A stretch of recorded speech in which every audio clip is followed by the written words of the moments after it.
there are some unique factors about talking about the moral justification of killing that we should understand and we should help our soldiers understand.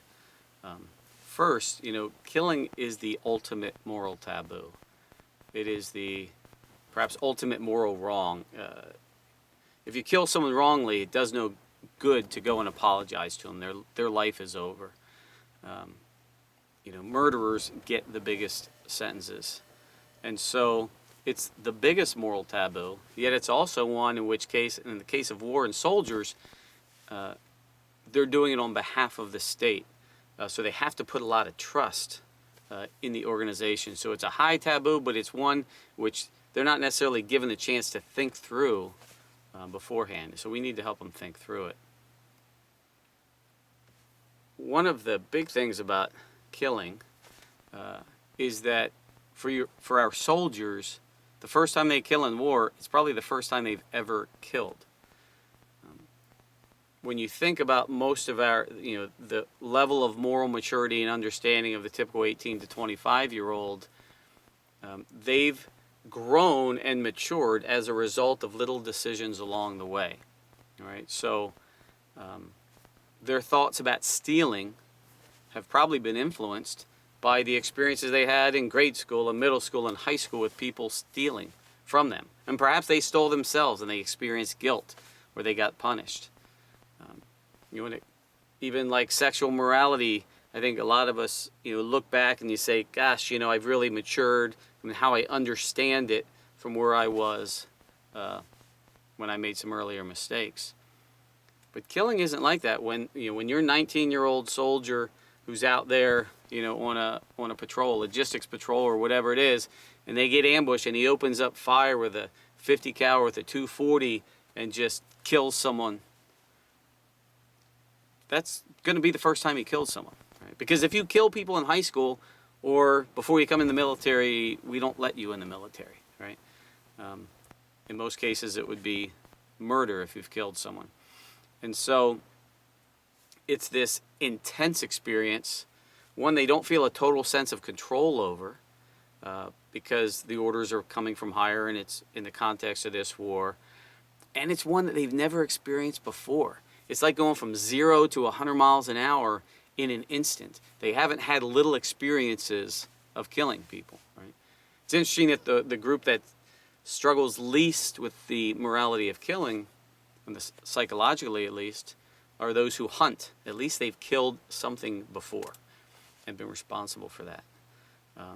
So the intensity of the experience and the lack of prior experience with that kind of thing really set soldiers up to struggle with it and have to deal with it when it happens. Another important thing to understand about killing or being involved in someone's death is that we human beings tend to feel guilty even if we haven't done something wrong, if we're even around an unnatural death. So take, for example, let's say tonight you're driving home from work and you're driving the speed limit and you're sober and you're not texting and you're doing everything right, yet a little child comes running out from behind a car. You hit the brakes, but you can't stop in time. Unfortunately, you hit and kill that child. You're going to feel guilty. You're probably going to relive that experience in your mind.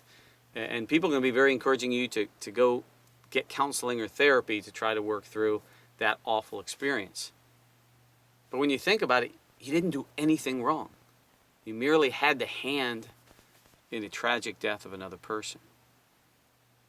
Even more strange, or something to be aware of, is that people feel guilty even when they don't even have a hand in the death of someone. So I was reading the Washington Post a few years ago that there was a problem with people jumping out in front of the metro line, which is their public transportation train, and committing suicide, just jumping off the platform as a train comes in. And a small piece of that article mentioned how people who were on the platform and saw someone jump and commit suicide were struggling with feelings of guilt and depression and even suicidal feelings. That makes no sense, right? They're not at all responsible for it. Yet, being around an unnatural death of another person can create those feelings of guilt and depression. And, very often in life, I think it was Hemingway who said, I know what something is right if I feel good after doing it. And I know it's wrong if I feel bad after doing it. That's really not the best way to think through ethics and right behavior, because sometimes we can be wrong. Like in the case of the people on the platform, they had no responsibility for that person committing suicide, yet they feel bad after the fact that happened. And so we should recognize that we cannot always trust our feelings, especially when it's involved in sort of the unnatural, tragic death of another human being. So, a little known reality of people who have killed in war or have killed in any context is that the person who was killed tends to appear in their dreams or in their thoughts. Not to condemn them, but just there. There seems to be some metaphysical connection between them. And I've talked to too many soldiers who see that as a sign that they must have done something wrong.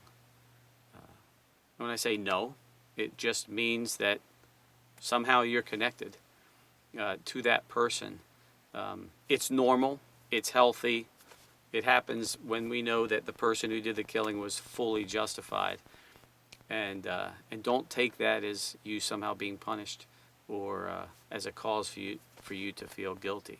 So there's a lot that we need to help our soldiers understand. There's a lot we don't understand, but help our soldiers understand that what they may be going through, feelings of guilt and depression, are normal even for people who are morally blameless of the person's death. And it's a shame when people feel guilty and interpret it as they must have done something wrong or they're bad people, because I've read too many accounts of veterans who have committed suicide because they're feeling guilty, because they killed in war and they feel like they're bad people. And we have to help them understand that feeling bad about it may be just a sign of being a good moral person, right? Than it is a sign that you did anything wrong.